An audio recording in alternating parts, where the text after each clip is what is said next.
जब कोई भी कार्य होता है तो उसकी एक योजना बनाई जाती है। कार्य संपादित होने के बाद उसके परिणाम की समीक्षा की जाती है। ये सतत प्रक्रिया है, हमेशा ये चलती है। इस प्रक्रिया को बाधित कर दिया गया इस आरक्षण और एट्रोसिटी एक्ट के द्वारा। जब आरक्षण लाया गया तो फिर जो निर्धारित समय था उस पे उसका विश्लेषण होना चाहिए था, समीक्षा होनी चाहिए थी कि इससे कितने लाभ हुए। और ये समीक्षा एक ही स्तर पे नहीं होनी चाहिए थी। मेरा तो मानना है कि समीक्षा शासन स्तर पे होना चाहिए था, समीक्षा सामाजिक स्तर पे होना चाहिए था, समीक्षा प्रशासनिक स्तर पे होना चाहिए था। एक खुली बहस होनी चाहिए थी और उसके परिणाम को देखा जाता कि कितना अपेक्षित परिणाम मिल रहा है और कितना नकारात्मक परिणाम जा रहा है।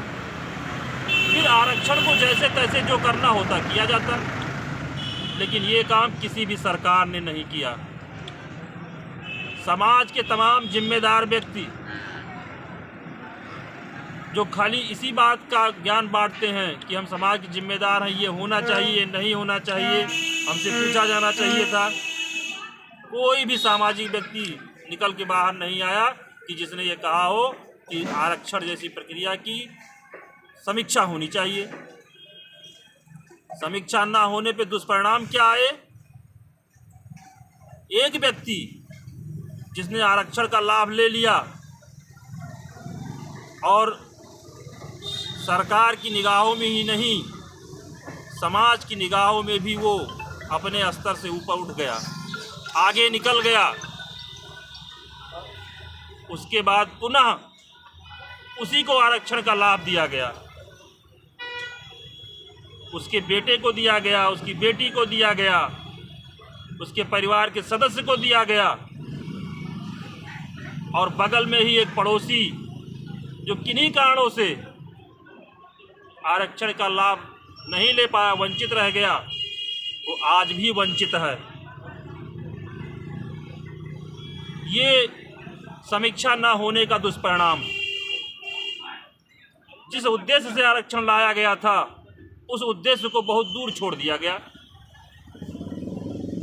आज स्थितियां ये है कि जिन्होंने लाभ ले लिया है वही बार बार लाभ ले करके अपने ही भाई बंधु का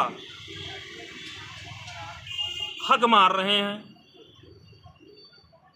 यदि इनको आरक्षण इन्होंने ले लिया था, इनको छोड़ देना चाहिए था और उनका कोई और भाई जो वास्तविक हकदार था वो भी आगे आ जाता। समीक्षा होनी चाहिए थी।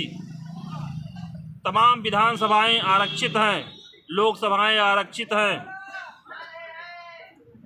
आप ध्यान दीजिए कि पूर्व के निर्वाचित तमाम एमपी एमएलए या वर्तमान निर्वाचित एमपी एमएलए जिन आरक्षित क्षेत्रों से निर्वाचित हुए, एक बार निर्वाचित होने के बाद वो अग्रणी नहीं बन पाए,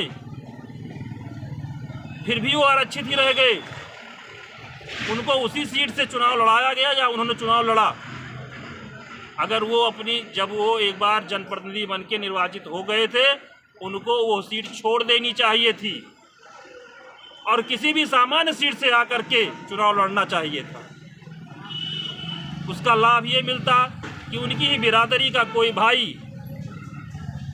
जो कुछ कार्य करना चाहता था, सामाजिक कार्य,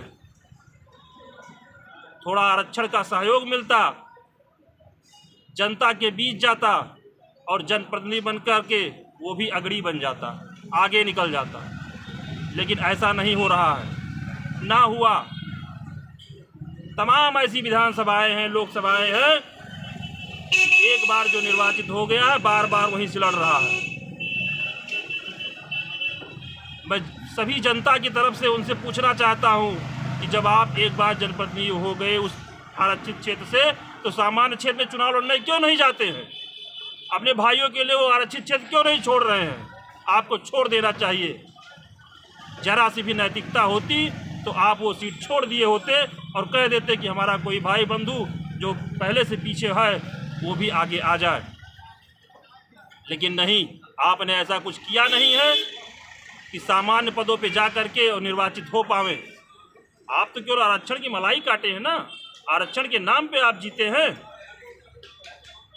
ये सरासर गलत है और ऐसे ही दुष्परिणाम ये तो जनप्रतिनिधियों के लिए हुआ।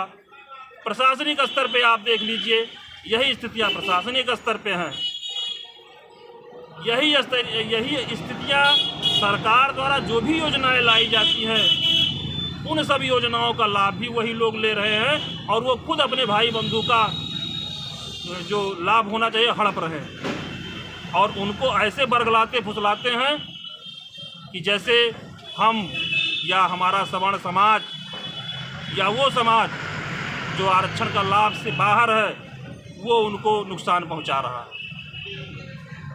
मेरी तो समाज के उन आरक्षित वर्ग के अलाभित लोगों से अपील है कि जरा सा अपने दिमाग पे जोर डालिए और देखिए कि आपका हिस्सा, आपका हक कौन मार रहा है। सवर्ण समाज मार रहा है कि आपके ही समाज का वो उठा हुआ तबका जो बहुत पहले उसको आरक्षण छोड़ देना चाहिए था वो मार रहा है। सोचने वाली बात तो ये है, इस पे आपको केंद्रित होना पड़ेगा और तभी आपका उत्थान हो पाएगा, अन्यथा आपके जो बड़े भाई हैं वो आपका उत्थान नहीं होने देंगे। आज हमारे धरने का 50वां दिन है। लगातार 20 अक्टूबर से हम लोग धरने पे बैठे हुए हैं इस अव्यवस्था को समाप्त करने के लिए और हम सवर्ण समाज के साथ साथ उन अलाभित आरक्षित वर्ग वालों को भी जागरूक करना चाहते हैं। उनसे भी अपील करते हैं कि वो भी अपनी हक की लड़ाई लड़ें और अपने समाज के अपने बड़े भाइयों से अपने हक को मांगें, तभी उनका भी उत्थान होगा। जय हिंद, जय भारत, जय आरपीआई।